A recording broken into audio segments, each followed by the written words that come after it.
Bueno, gusto de saludarlos a todos. Gracias por estar viendo nuestro programa. Cada día, cada semana lo tratamos de hacer lo mejor posible.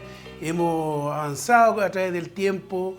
Hemos hecho programas interesantes. La semana pasada trajimos un traumatólogo, el doctor Raúl Díaz.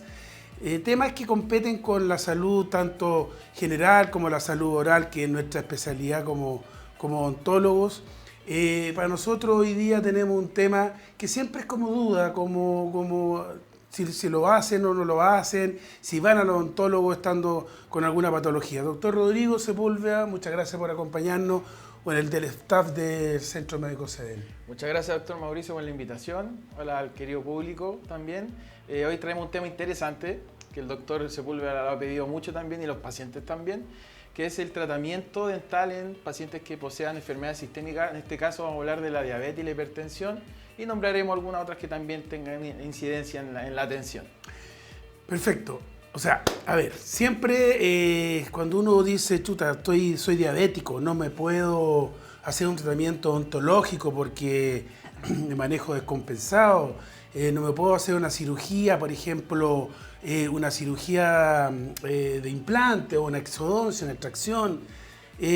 Bueno, con un buen manejo, con un buen procedimiento, una buena anamnesis o consulta, sí podemos realizar tratamientos. Vamos a ir desglosando de a poquito lo que es, primero que todo vamos a ver dentro de los pacientes con hipertensión, los pacientes hipertensos. Doctor, si a usted le llega un paciente a la consulta, le dice, doctor, sabe que yo tengo taquicardia, me siento con dolor de cabeza, pero sabe que no sé si el dolor de la muela, ¿qué hace en eso? Porque obviamente se descompensa, anda de mal genio y con mucho dolor, un dolor odontológico, un dolor dental, es tan o más fuerte que un dolor de oído, porque es una zona muy vascularizada con mucho nervio. Bueno, generalmente acuden hartos pacientes ahora en la actualidad con enfermedades sistémicas, en este caso la hipertensión, ¿ya?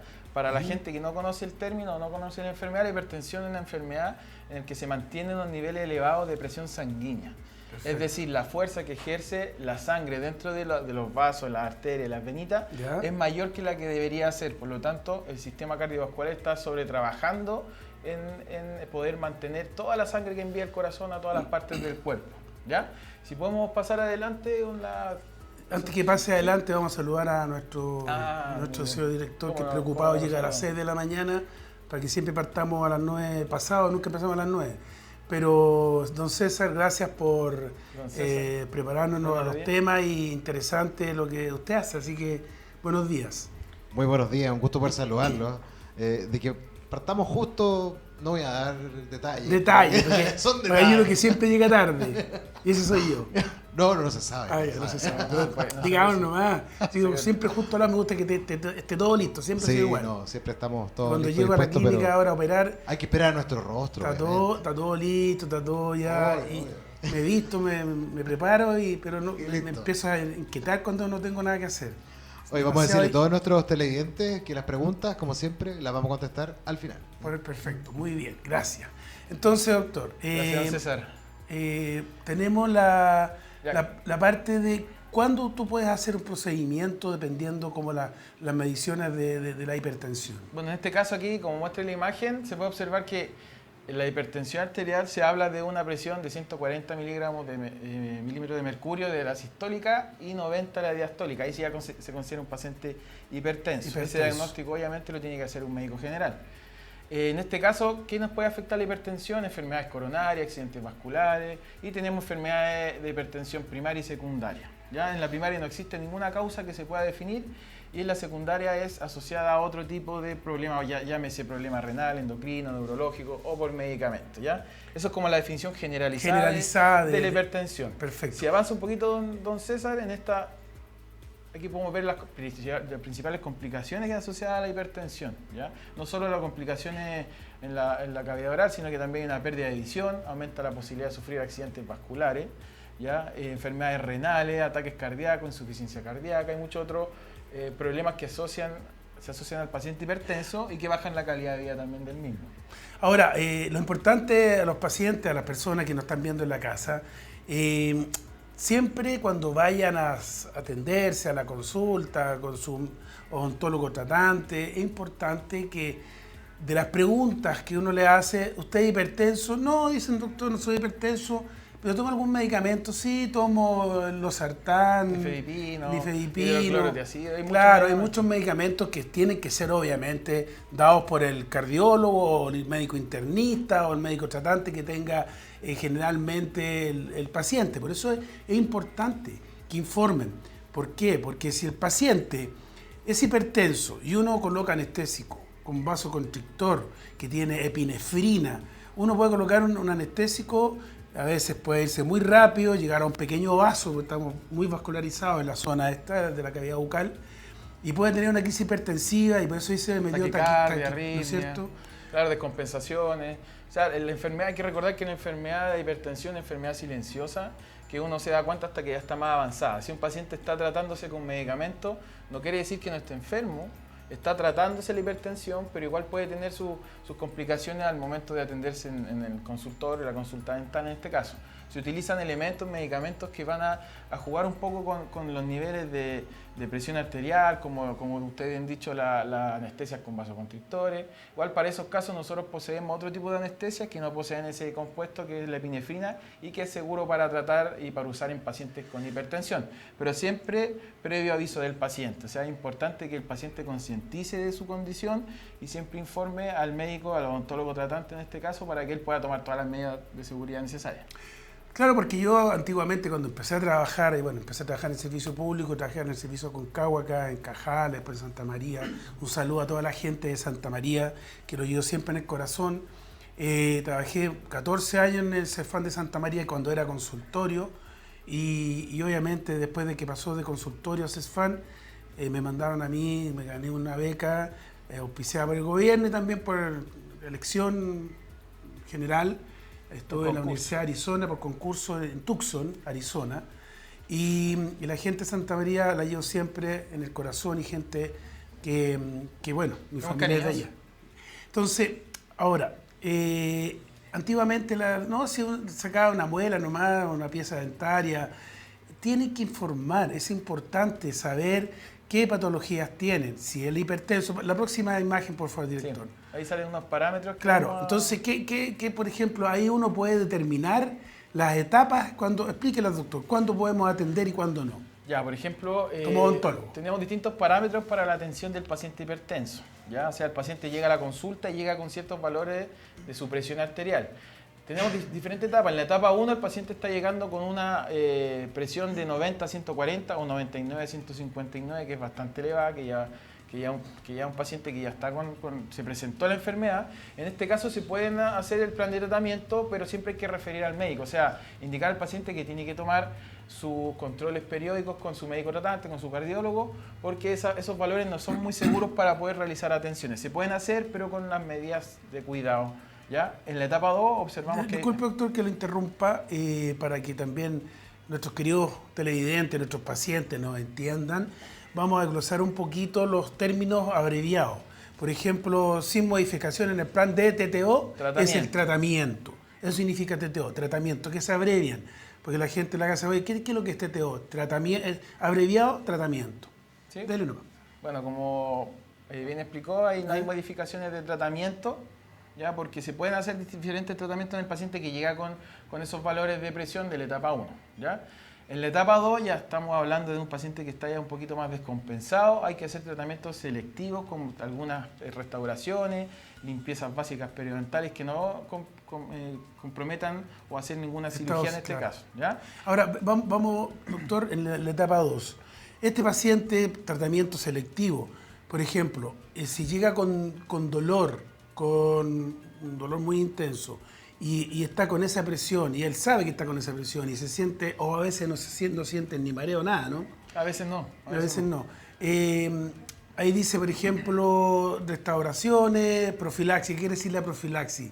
Una limpieza dental. Limpiezas básicas. Claro, ¿ya? Profilaxis quiere decir una limpieza básica. Son todos tratamientos que no sean invasivos, que no comprometan el hacer hablando en simple Una términos, cirugía. una cirugía, una herida en la encía, Claro, o que tengamos que utilizar este elemento como el anestésico para hacer procedimientos mucho más invasivos. Pues la idea es no hacer eso. Si llega con alguna urgencia dental, con dolor, ahí hay que tratar de elegir el tratamiento, como dice, tratamiento selectivo, de lo que sea lo menos invasivo posible. ¿Ya? Tenemos que pensar que hay que tratar de disminuir el dolor en el paciente, pero que no podemos hacer algo mucho más profundo porque está descompensado y eso puede ser un riesgo mayor.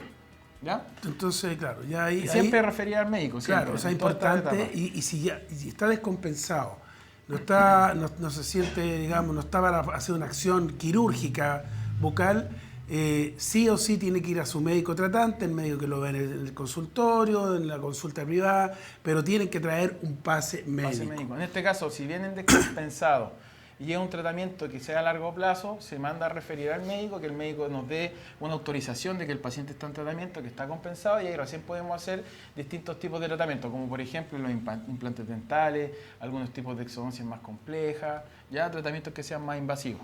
En el caso de un paciente en etapa 3, que ya está con valores muy Ya un elevados, más crónico. ya eso es crónico y además es un riesgo para su salud en el momento de que va a atenderse. Entonces ahí el paciente debería ir y partir directamente a urgencia del servicio hospitalario para que puedan bajar los niveles, porque eso ya corre un riesgo severo de algún accidente vascular, Puede ser problema cardiovascular. Claro, un problema cardíaco, un infarto, una ACV, un accidente cerebrovascular.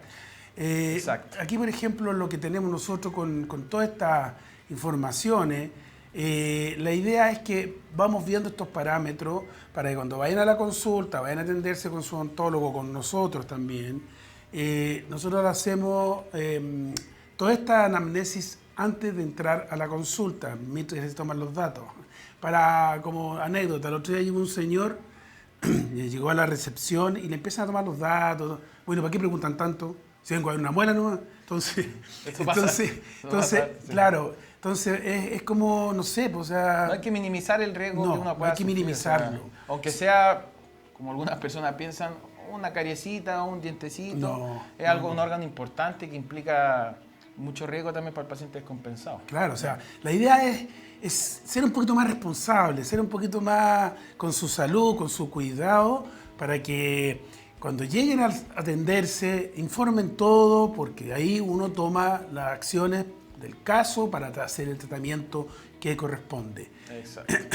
Y más abajo, ¿cuál? Ya en la etapa 4 ya es cuando ya los valores están fuera de los rangos ya saludables y ya corre un riesgo mayor y ahí no se debería realizar ninguna acción dental y referir al hospital o al centro asistencial más cercano y que puedan resolver ese problema de crisis hipertensiva de ese momento. ¿Ya? Ya.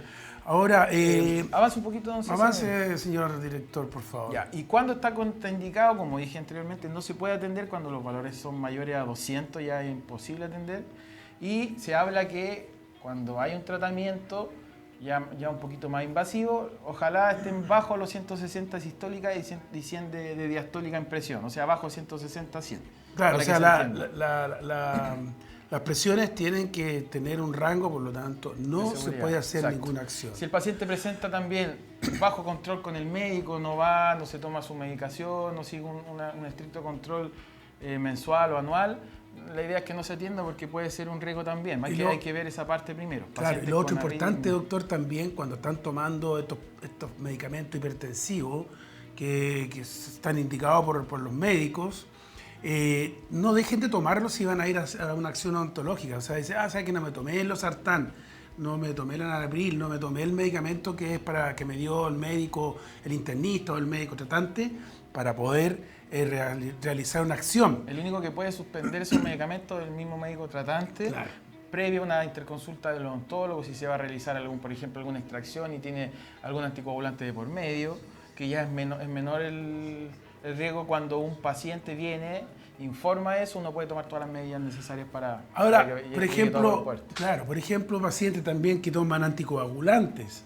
También eso hay que planificarlo, no es llegar y decir lo suspendemos 1 o 2 días antes y después de hacer la acción quirúrgica, la cirugía, hay que planificarlo y el médico tratante tiene que dar las pautas y decir en la interconsulta, estimado doctor, está autorizado para realizar procedimiento odontológico invasivo. ya sea de implante, ya sea de una exodoncia. Todo eso tiene que ser informado, ¿ok? Ahora, dice también dentro de los 6 meses posteriores a padecer un infarto.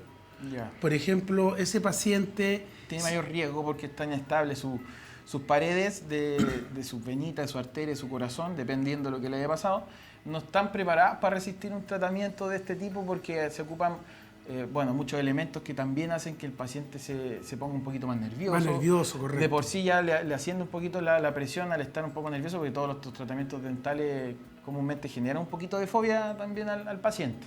Entonces también hay un problema mayor si el paciente ha tenido un infarto menor a 6 meses y está con riesgo alto de que vuelva a pasar también, ¿ya? Claro. Angina de pecho inestable, dolor en la zona del corazón. Del corazón. O cuando también su condición actual se desconozca. Cuando un paciente viene y dice, ¿sabes? No, he tenido alzas de presión, pero no sé, me están en estudio, la verdad es que no tengo muy claro. Ahí también hay que tener un poquito de ojo, ¿ya?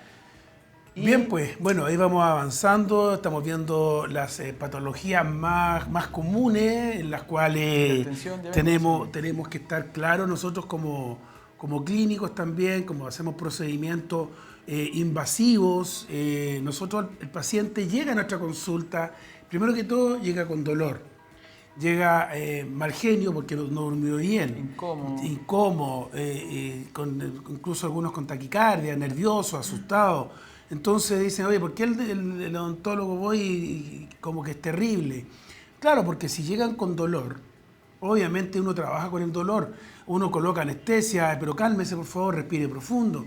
En cambio, obviamente son acciones diferentes. Usted va al médico, diga 33 y tómese este medicamento y se va. En cambio nosotros no, entre el paciente tenemos que anestesiar, tenemos que calmarlo, tenemos que darle el tiempo que merece, tratar de que se sienta cómodo, porque si no todo se nos puede escapar de las manos si no tenemos un buen manejo. Y puede empeorar la condición. Y puede empeorar la condición. Exacto. Así que son acciones diferentes. No esperemos a que sea un dolor intenso. Por eso, antes de todo esto, mejor prevenir. Por eso es importante, no cada 6 meses que le dio un infarto, no, cada 6 meses vaya al odontólogo, hágase el tratamiento. Uno es majadero porque las condiciones han cambiado. Ahora ya nosotros como profesionales del área de la salud ya no, antes éramos como que nos tenían en un rincón, no, o sea, personas que pueden fallecer por una infección bucal, personas que pueden tener complicaciones sistémicas por una mala condición bucal. Entonces, o que pueden empeorar su condición sistémica si no se tratan en el área bucal también. Claro. ¿Ya? Como por ejemplo la diabetes que vamos a hablar ahora. Ahora vamos a pasar ya en la parte de los hipertensos. Ya dimos como un tips de, obviamente, ustedes saben que nosotros acá tratamos de que sea algo más lúdico, más general también, no aburrirlos porque todos también hay muchos que se saben bien sus condiciones, pero hay mucha gente que también les interesa sacar y reconocer cosas o informarse de las dudas que se tienen generalmente. Ahora, vamos con los pacientes diabéticos. Señor director, vamos bien en el tiempo. Después vamos más ratito a darnos un salto. Dentro de la diabetes, manifestaciones para una persona diabética. Vamos desglosando de a una por una con términos más técnicos, no tan técnicos, hipertrofia parotidia. ¿En qué condiciones para el paciente diabético? Primero, definir qué es diabetes, una enfermedad metabólica en la que los niveles de azúcar en sangre están elevados, ¿ya? Crónicamente elevados. Hay tipos de diabetes, tenemos diabetes tipo 1, tipo 2, ¿ya? La tipo 1, a simples términos, es la que viene como de nacimiento, ¿ya? Que se presenta generalmente a temprana edad, ¿ya? Y esa hay una afectación de las células del páncreas que no producen insulina. Perfecto. La insulina es una hormona que capta el azúcar de la sangre y la reparte por todos lados. Y si el azúcar no se puede repartir de buena manera y hay un aumento generalizado, va a afectar los órganos, va a generar un aumento de la inflamación generalizada del cuerpo y todos estos problemas dentales que podemos observar acá, ¿ya? Pasa lo mismo con la diabetes tipo 2, pero esa diabetes tipo 2 es de tipo de ingesta de alimentos, de calidad de vida, condición de vida. Eso se asocia a, por ejemplo, pacientes que consumen muchos carbohidratos, que no llevan una vida saludable. Y que no se cuidan. Que fuman, que beben mucho alcohol, que llevan una vida de más excesos, ¿ya? Que no es malo tampoco, pero... No, pero todo tiene su equilibrio. Todo en su tiene equilibrio. ¿Cómo podemos observar la diabetes en manifestaciones orales? Por ejemplo, con una hipertrofia parotidia. ¿Qué es una hipertrofia parotidia? Eso. ¿Ya? Para que todos entendamos, la hipertrofia es un agrandamiento de algo. Hiper es aumento, trofia es un aumento desmedido de algo. En este caso, las parotidias, que son permiso doctor, unas glándulas que se encuentran en ese territorio, que se empiezan a inflamar cuando el paciente ya tiene una diabetes más descompensada. ¿Ya? Eso también se asocia al consumo excesivo de alcohol. Se inflaman las glándulas y el paciente se ve como una carita más cuadrada, más gordita de esta zona. De esta zona del ángulo de la mandíbula. Exacto. Aquí, ahí están las glándulas. Serostomía es la resequedad de la boca que presentan muchos pacientes diabéticos, pacientes con avanzada edad también, que es la boca seca, como podemos observar en la imagen, que se ve una lengua ahí bien sequita.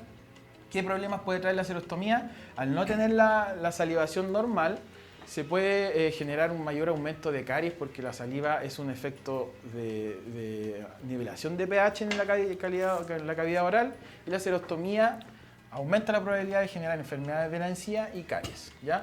Boca urente es la sensación de una boca ardiente que le da generalmente a los diabéticos. ¿Ya? O sea, la boca urente es una boca que tiene... la lengua también así, tiene laceraciones, heridas o no, no necesariamente. No necesariamente, pero se siente como que uno se hubiese comido un ají picante, así muy fuerte, una como sensación que como que quema constantemente, ni aunque ocupe, no sé, líquido frío o cositas como para calmar, igual se siente la sensación de boca como que estuviese ardiendo, ¿ya? Bueno, y disculpa, antes de pasar a la mayor incidencia, la boca urente también aumenta al consumir cosas irritantes, por ejemplo, tomate o cítrico o ají.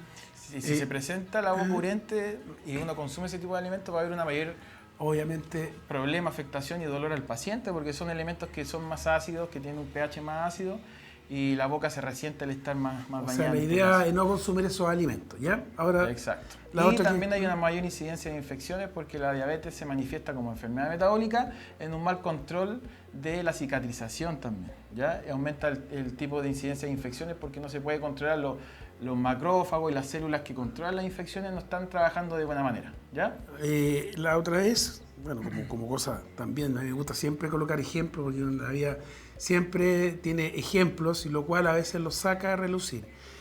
En la cicatrización, tú como implantólogo, yo como implantólogo también, bucomaxilofacial, que hacemos cirugía, muchos pacientes no le toman el peso a que, oye, yo soy diabético, pero opéreme igual, colóqueme el implante. Quizá nosotros como protocolo en el centro médico, en la clínica, pedimos varios exámenes que nos vamos a ver más adelante.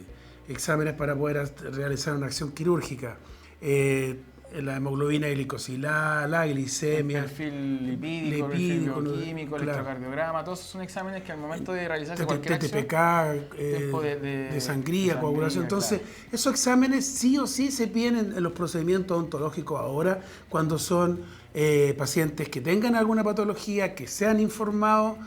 Incluso, es más, se les pide antes y si uno ve la alteración, lo manda al médico tratante para que lo mande compensado nuevamente.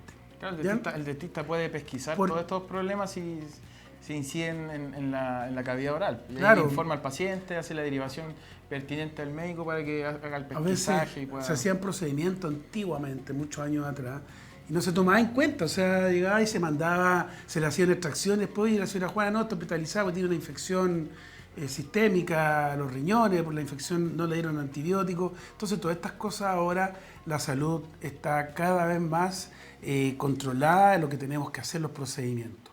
Y la boca no está aislada del cuerpo. ¿Sí? Ahora, el aliento cetónico, ¿qué quiere decir?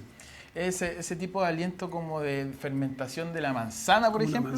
Como una manzana fermentada, es el típico aliento cetónico cuando el paciente diabético está descompensado. Entonces, el paciente llega a la consulta, nosotros tenemos que analizar al paciente en todo su conjunto.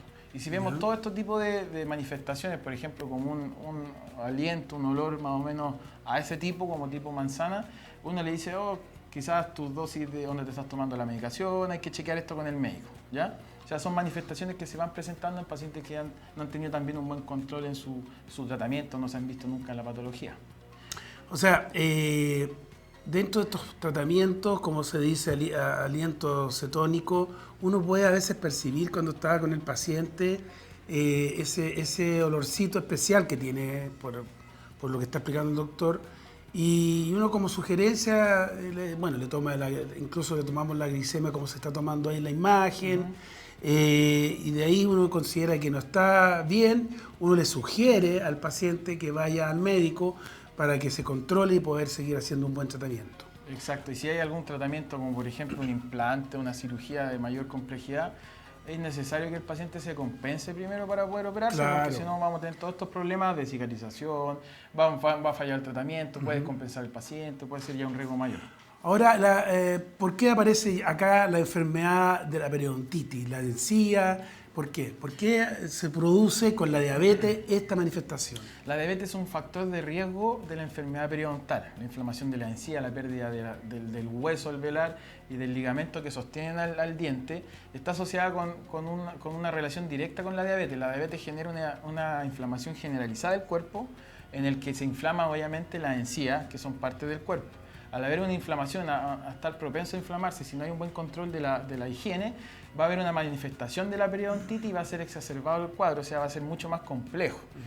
Y obviamente si uno está con una periodontitis no tratada, va también a subir los niveles de azúcar en sangre y su diabetes se va a descompensar. Claro, por mucho que esté tomando medicamentos. Por mucho que esté tomando medicamentos, si tiene periodontitis o algún problema en salud oral, va a afectar a su diabetes. Son enfermedades que van de la mano, que son bidireccionales. Ya, entonces la encía eritematosa e hiperplásica. Yo necesito explicarte la hipertrofia, la hiperplasia ahora. Eritematoso es que está rojito. Ya, ¿ya? perfecto. Típico signo de la inflamación. Hiperplasia es que hay un agrandamiento, un aumento del tejido de la encía. ¿ya? Y esto se ve obviamente como por la periodontitis, por el estado generalizado de inflamación que está el paciente diabético, descompensado. ¿ya? Ya. Siempre recordemos eso. Y los granulomas subgingivales son tipos de porotitos que salen, de inflamaciones que salen, por ejemplo el granuloma piógeno que sale en la mujer embarazada, distintos ampollitas que salen en la boca que son heridas, que son a veces... ¿Úlceras? También úlceras, pero los granulomas son inflamación del tejido, más que nada. ¿ya? Eso también hay que pesquisar porque muchas veces está asociado al descontrol de la diabetes también. Claro, acuérdense también que muchas veces nos hemos dicho que está la inflamación de las encías por los cambios hormonales en el embarazo, o sea, no necesariamente puede tener diabetes, pero es un cambio hormonal. Bueno, son temas interesantes que tratamos de llevarlo de lo más complejo a lo más simple, para que en la casa nos vean, nos sigan, nos entiendan y podamos nosotros también tratar de explicar lo mejor posible. Para eso también, para poder hacer este programa, están nuestros auspiciadores. Así que vamos a ir a una tanda comercial y volvemos para las preguntas, para terminar después ya el programa como lo hacemos con mucho cariño. Vamos a comerciales, señor director, y volvemos.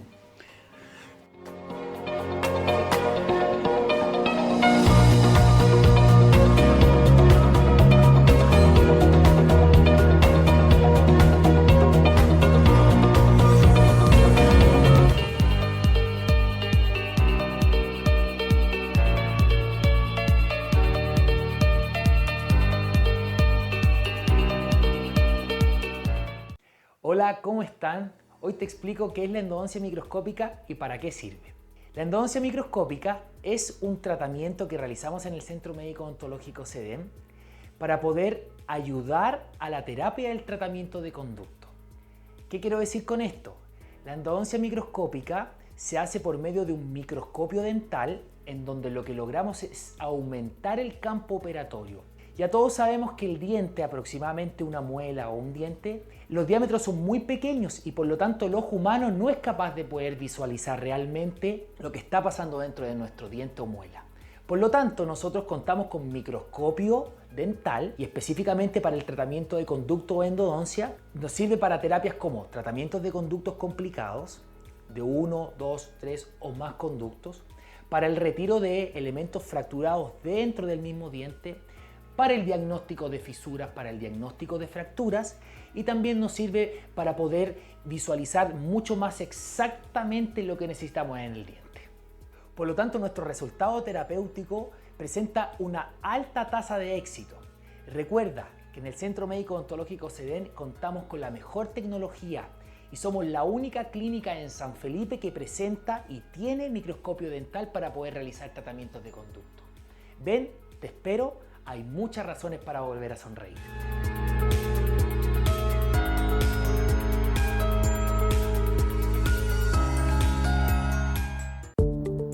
Desde el año 2003, el Centro Médico Sedent no ha dejado de crecer y modernizarse para ofrecer una excelente atención a todos los habitantes del Valle de la Aconcagua.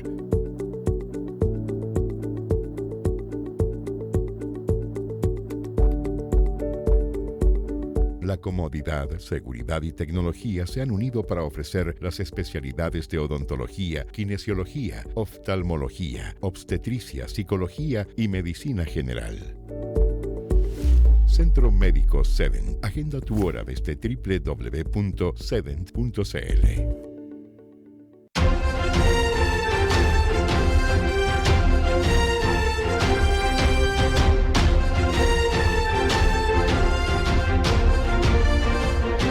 Política, deportes, cultura, actualidad mundial. Somos Prensa América Internacional, la cadena de noticias en digital que te informa en tu idioma, en el momento y desde el lugar de los hechos. Somos Prensa América Internacional. Somos prensaamerica.com.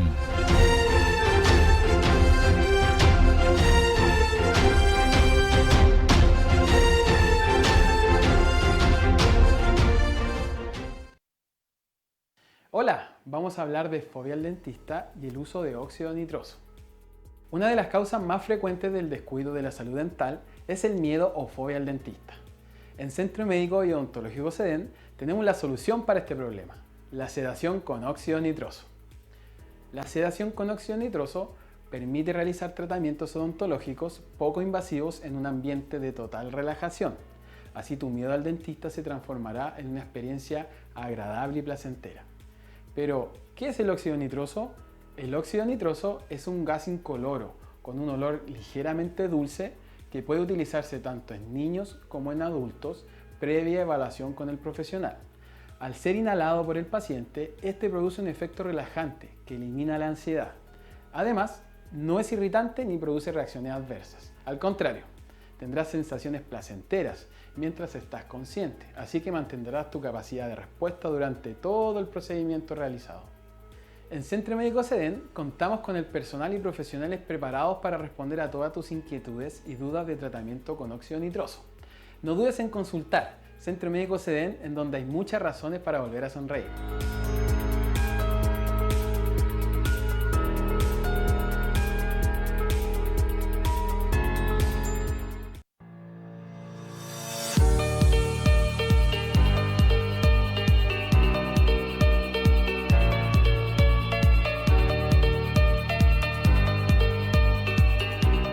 Hola, ¿cómo están?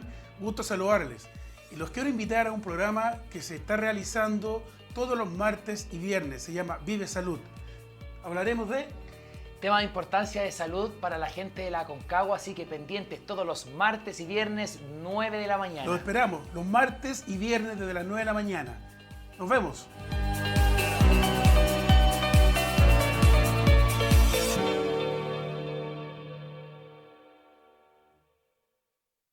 Hoy vamos a hablar de la osteoporosis. Es una enfermedad que afecta a los huesos y los hace más propensos a fracturas. ¿Cómo sé que tengo osteoporosis? Es una enfermedad que no presenta muchos síntomas, pero el principal son las fracturas o una mayor prevalencia de fracturas. Y entre otros síntomas podrían ser también la disminución de la talla, de la altura de la persona o dolor de espalda sin razón aparente. Si sospechas que puedas tener osteoporosis, te recomiendo que vayas a tu médico de confianza para que te entregue el tratamiento necesario para este tipo de patologías. Dentro del tratamiento están también los suplementos vitamínicos como la vitamina D y alimentos altos en calcio. Otros tratamientos también corresponden a medicamentos específicos para la osteoporosis que te va a entregar tu médico, y lo más importante es el ejercicio bien dosificado y bien adaptado para mejorar la calidad ósea en este tipo de enfermedades. No olvides, los huesos fuertes son la clave para una vida activa y saludable. Comparte este video y recuerda, hay muchas razones para volver a sonreír.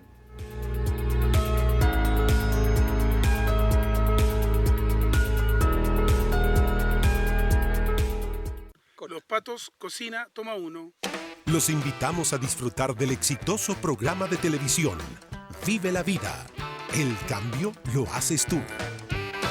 Acompáñenos junto al doctor cirujano dentista Mauricio Sepúlveda a viajar y conocer distintas personas y formas de vivir la vida. Distintos oficios, profesiones, miradas y maneras de vivir la vida, que son las que forman nuestras realidades. Viajaremos por Chile y el mundo, conociendo cómo se vive la vida. Vive la vida. El cambio lo haces tú. Es una presentación de Centro Médico y Odontológico SEDEN.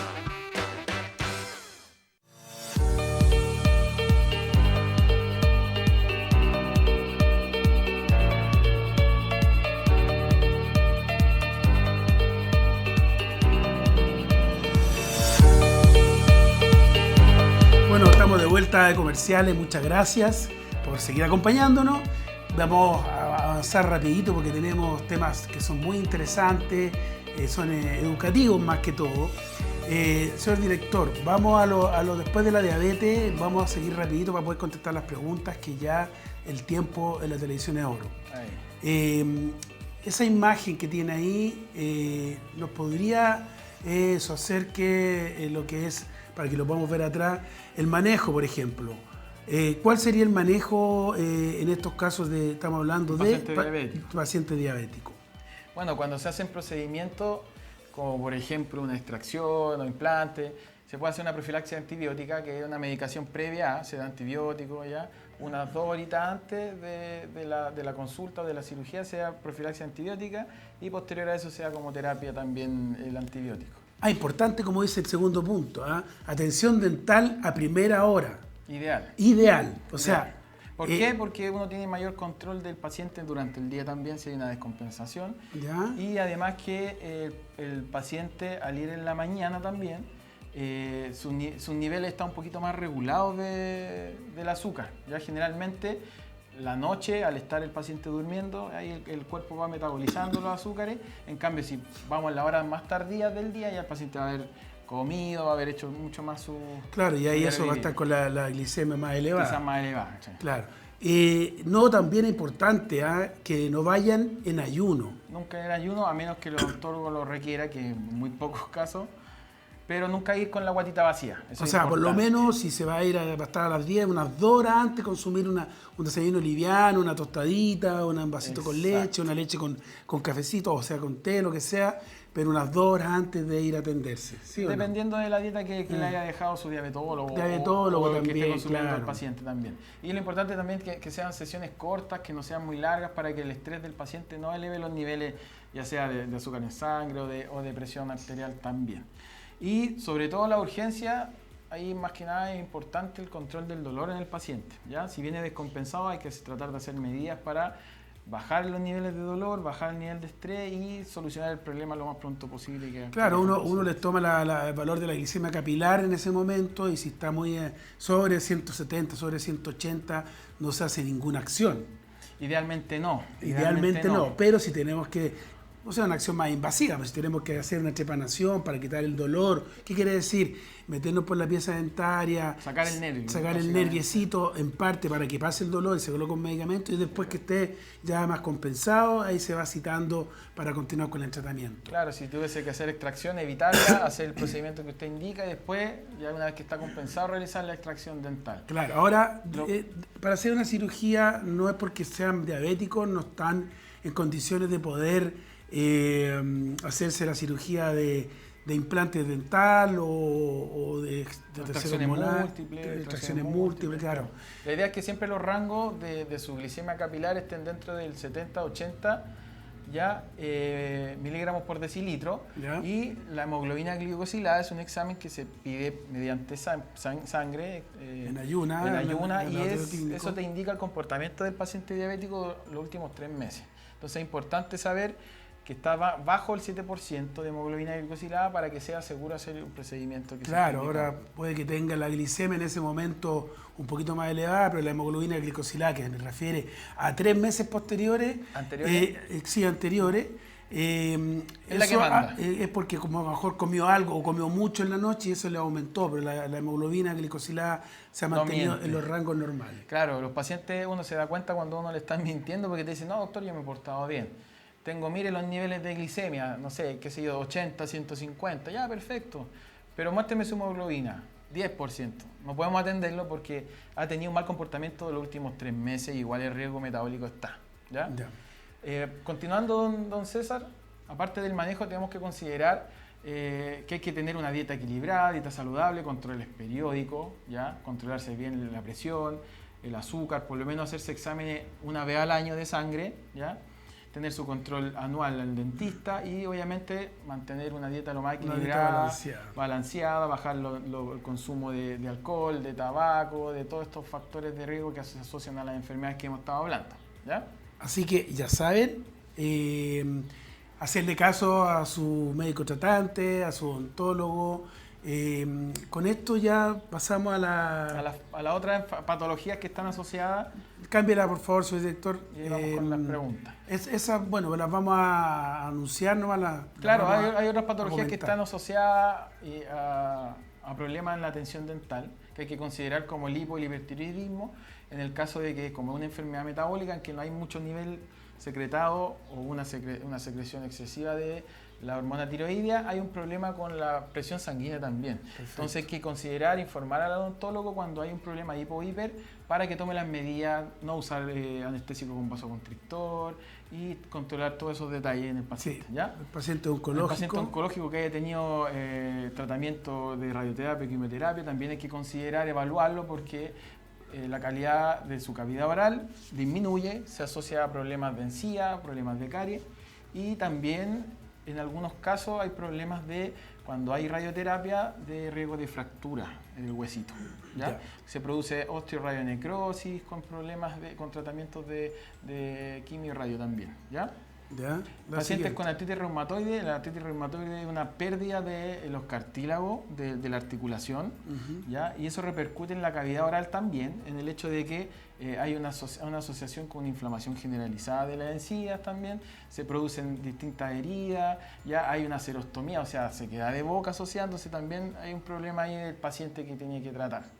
¿Ya? Y los pacientes con osteoporosis, también informar porque los pacientes consumen medicamentos que son muy complejos para tratar cuando se hacen cirugías dentales, llámese implantes, extracciones. ¿Ya? Los pacientes consumen de repente el bifosfonato, hay un montón de fármacos que hay que considerar también informar al odontólogo para que el odontólogo pesquise con el médico tratante y se solicite la interconsulta de ser necesario realizar algún tratamiento más invasivo. Si tiene osteoporosis, está tomando algún medicamento que produce necrosis, se hacemos una extracción, eso se hace en intrahospitalario, por eso es importante informar todo. Y los pacientes inmunodeprimidos que también están más propensos a generar infecciones de todo el cuerpo y también la cavidad oral, también hay que informarlo al odontólogo para que tome todas las medidas necesarias. Ya profilaxis antibiótica, hay muchas medidas que se pueden tomar para que el paciente no corra el riesgo al momento de atenderse. Bueno, ¿ya? viste, considerando que tenemos preguntas, me han llegado también, a nuestro director también le han llegado y son del tiempo. Señor director, vamos a las preguntas para tratar de hacerlo lo más explícito y con el mejor de la disposición para hacer este programa. Nos hacen una pregunta desde los Andes. Bernardo nos pregunta, me debo hacer un tratamiento de conductos, pero tengo una infección en mi pie por mi diabetes. ¿Puedo atenderme con ustedes? ¿Qué me recomiendan? Bueno, si tienen alguna infección en su pie, lo más probable es que ya esté en tratamiento con el médico. ¿Ya? Lo importante es que si está con dolor, si está con un dolor asociado al diente, venga, haga las consultas pertinentes y se evalúe físicamente al paciente si se puede realizar el tratamiento. No debería tener complicaciones al realizárselo si se toman las medidas de cuidado necesarias, como dar antibioterapia, cómo realizar la endodoncia con el mínimo de daño posible. O sea, se pueden hacer tratamientos. Obviamente, si el paciente lo requiere de urgencia, se necesita hacer. Sí, entonces ya sabe ya que puede ir a atenderse. La idea es que no esté con dolor y si tiene que hacerse una endodoncia, aparte de tener la infección del pie, si tiene una infección bucal, esto se va a descompensar mucho más si es diabética. Por lo tanto, así como se está tratando el pie por una infección, la zona bucal, esa infección de la pieza dentaria también va a aumentar la glicemia y la va a descompensar. Así que es importante que se pueda tratar. ¿Ya? Señor director. Hay otra consulta acá desde San Esteban. Priscila nos dice, ¿hay algún medicamento contraindicado al momento de hacer alguna atención por muela picada? Yo tengo enfermedades de base, pero no dice cuáles son. Enfermedades de base. No importa. Hay varios medicamentos que están contraindicados cuando uno va a realizar distintos tratamientos dentales, como lo son los anticoagulantes orales. ¿Ya? Algunos de estos tratamientos para osteoporosis que hablamos anteriormente, los bifosfonatos, todos esos medicamentos. Todos esos medicamentos y algunos incluso tipos de hormonas que toma el paciente que también hay que considerar informar porque pueden afectar el tratamiento mismo. ¿Ya? Ahora, estimada, esa digamos, patología siempre están tratadas, entonces a veces el médico tratante nos tiene que mandar una interconsulta y colocar ahí, no tratar con este medicamento, no dar el medicamento porque se produce en reacción cruzada. Por lo tanto, siempre esto se puede. Y para una carie, lo que hay que tener cuidado, si no es invasiva, la idea es eliminar la carie para que el Streptococcus mutans no siga avanzando y se siga comiendo la pieza dentaria. Y se puede tratar, pero si ya son procedimientos invasivos, ahí sí hay que tener la precaución de todo este tipo de medicamentos. Carolina, que no nos dice dónde es, nos pregunta, ¿cómo puedo saber si soy hipertensa? Bueno, lo primordial es que acuda a sus controles médicos para que se haga la toma de medida de presión continua. El médico le va a hacer una serie de exámenes que tiene que seguir. Por ejemplo, un electrocardiograma, un Holter de presión, ya todo eso va a asociarse al tratamiento posterior de hipertensión. O sea, si el paciente presenta los niveles elevados de presión sanguínea sobre 90 y 140, ahí ya se va a considerar como paciente hipertenso y el médico ya va a considerar empezar el tratamiento. Claro, porque esto es, a veces para algunas personas es silenciosa la hipertensión. Y recordar que son varios tipos de hipertensión, entonces hay que ver la base de la hipertensión. ¿Cuál es el origen? Si el origen es por la calidad, el tipo de vida que lleva el paciente. Si es sedentario, si consume algún tipo de droga, medicamento, que le hacen subir la presión, ¿no es cierto? O si su patología ya es asociada a otro tipo de problema, por ejemplo, en los riñones, en el hígado o en otro tipo de órganos. Así que es importante hacerse el chequeo anual de todo. O sea, acá uno cuando dice, oye, que eres majadero. Por ejemplo, en el caso mío, yo voy una vez cada 6 meses, una vez al año, me hago un control completo, un control general de sangre, de hormonas, del corazón. Oh. ¿Por qué? Porque así es, nosotros somos una máquina, así como uno llega el auto a la revisión técnica, le dice usted no puede funcionar, ¿ya? Así que eso, pues, ¿hay otra pregunta más, César? Sí, quedan un par de preguntas más, pero vamos a leer la última por honor al tiempo, que ya me está apretando el señor director acá arriba. El director. Que una pregunta que la encuentro que es muy interesante y muy importante. ¿Ustedes tienen protocolos de acción si se llega a descompensar un paciente en su consulta? Germán Valeria de San Esteban nos pregunta. ¿La contesto yo o la contestas tú? La complementamos. La complementamos.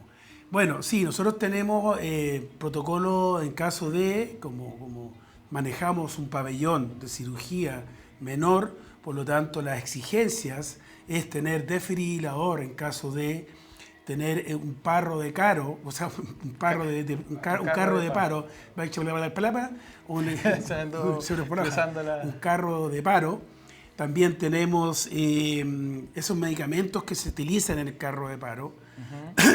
Tenemos oxígeno para al paciente saturarlo un poco mejor. Entonces, hasta que obviamente tenemos protocolos de llamado en caso de urgencia. Hipertensiva, diabética. Claro.